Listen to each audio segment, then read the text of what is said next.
Seth and Madison, a couple who seemed to have a stable and loving marriage, faced a major shift in their relationship dynamic when Madison proposed an open relationship. Despite Seth's initial resistance, he found himself reluctantly agreeing to give it a try. What followed was a whirlwind of broken boundaries, escalating tensions, and unsettling revelations that led Seth to question the very foundation of their relationship.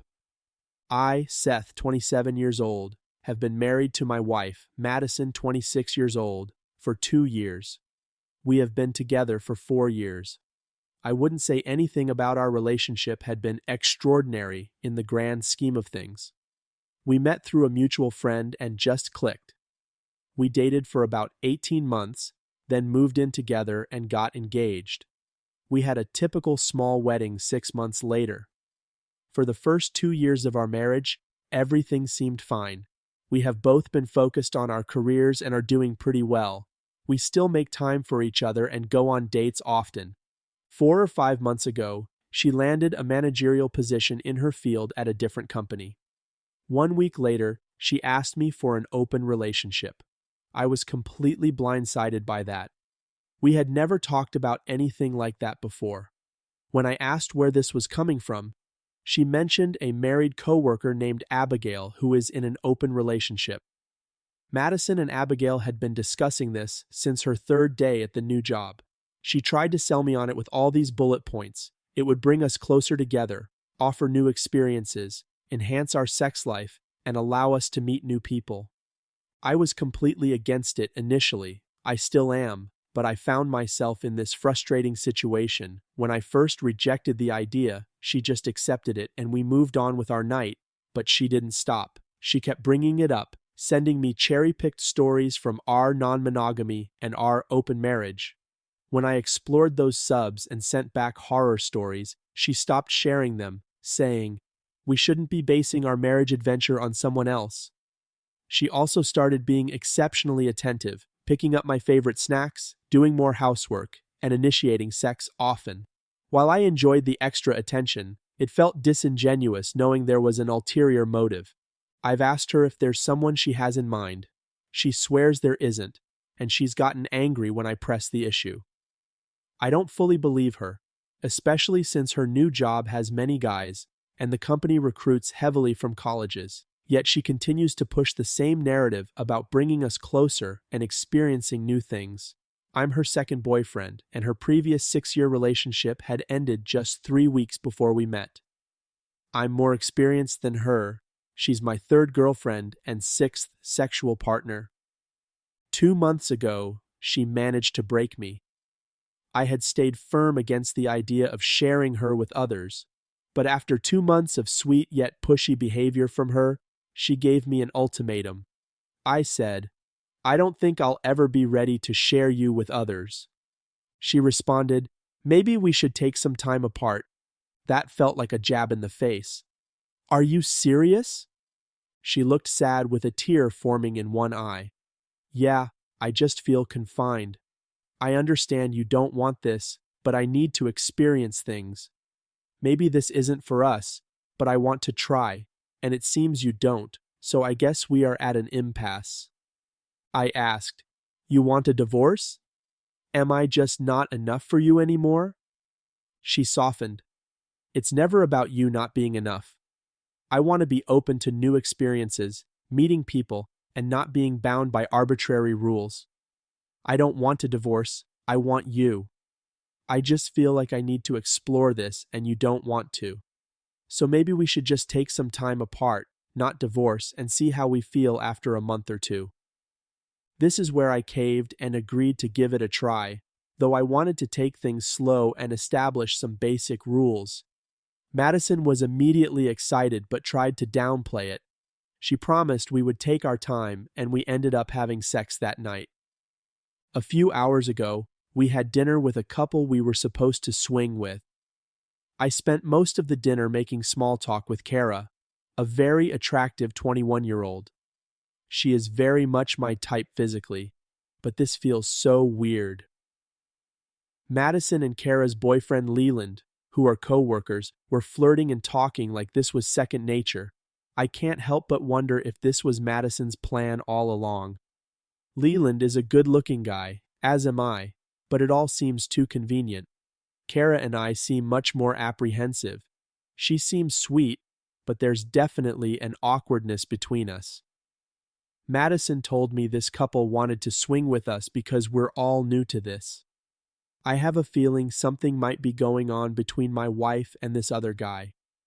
When I agreed to try an open relationship, I intended for us to take it slow, talk about rules, read some books on E&M, ethical non-monogamy, and take things step by step. But the morning after I agreed, Madison had gotten up earlier than usual and made us both Tinder profiles. She had put a lot of effort into them. I tried to tell her this was too fast, but she said, "It's just being ready for when we are ready. It could take months for either of us to match with anyone. We can take things slow, but now this part is done, and we can start making matches while we figure this out." I accepted that response. Within 24 hours, she had about 20 matches. The number kept growing as days went by. We tried discussing how we wanted this to go, but she was distracted by all the activity on her phone. Within 4 days, she was messaging a few guys directly. 3 weeks later, she had her first date set up. We had discussed rules and boundaries. She agreed to all of them, though some reluctantly. The rules included using protection at all times, not being physical with anyone on the first date, being home by an agreed time or updating the other on changes, sharing details of our dates for safety, and making our relationship a priority. No canceling plans with each other for time with others. Most of these boundaries went out the window on her first date. We had only been open 3 weeks at this point. She went out saying she would be back by 11 p.m., but came home at 12:30 a.m. I was still up and upset. She had not sent a text, and it was clear she had done something with this guy.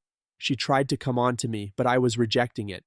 I told her she was much later than promised, there was no communication, and I had no doubts she messed around with this guy. She didn't try to hide it, just gave the excuse that things escalated and she got caught up in the moment. She promised to do better next time, and now that she knows she can get excited, she would manage that better. Then she tried to get me to reclaim her, but I wasn't interested. That's when she got angry and told me she was getting in the shower. I slept on the couch that night. The next morning, I decided I was done. I packed a bag and she woke up to see me doing this. She asked what I was doing and I said, "I'm leaving." She seemed alarmed and asked, "Where are you going? What do you mean you're leaving?" I told her, "I'm done. I'm going to my sister's. I'm not going to sit around while you're out dating. You convinced me to try this, but I've read more than you wanted me to." Most of those stories end up with the partner sorting through matches and picking who they want, while the other partner goes months, maybe years, without a match. Eventually, we would divorce once the resentment builds up, so I'm cutting to the end now. She interjected, "You had the one match." I angrily replied, "We both know that was a bot." She jumped up and put her hands on me. Okay, I'm sorry. You're right, we're going too fast. Please don't go. We can work this out. We can find a balance that works for both of us. You're upset right now. Let's calm down and really talk about this. I'm sorry, nothing like last night will happen again. Trust me, we can work through this.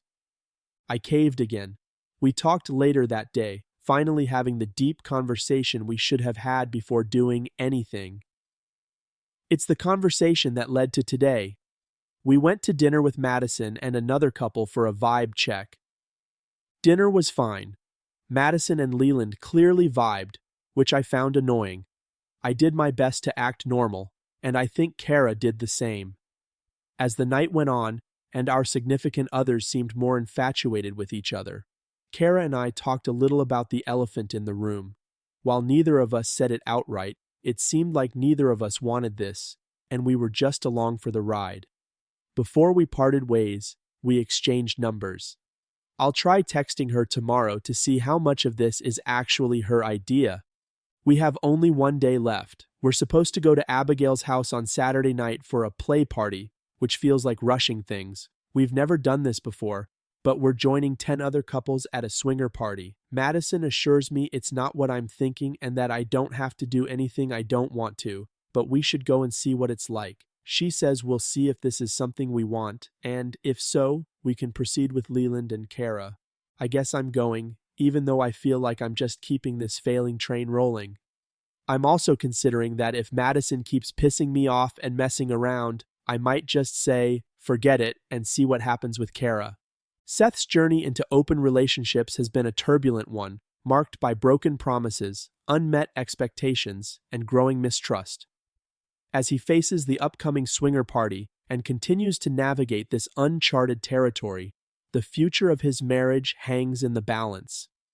With his growing frustration and doubts, Seth must decide whether to continue down this path or find a way to salvage what remains of his relationship with Madison.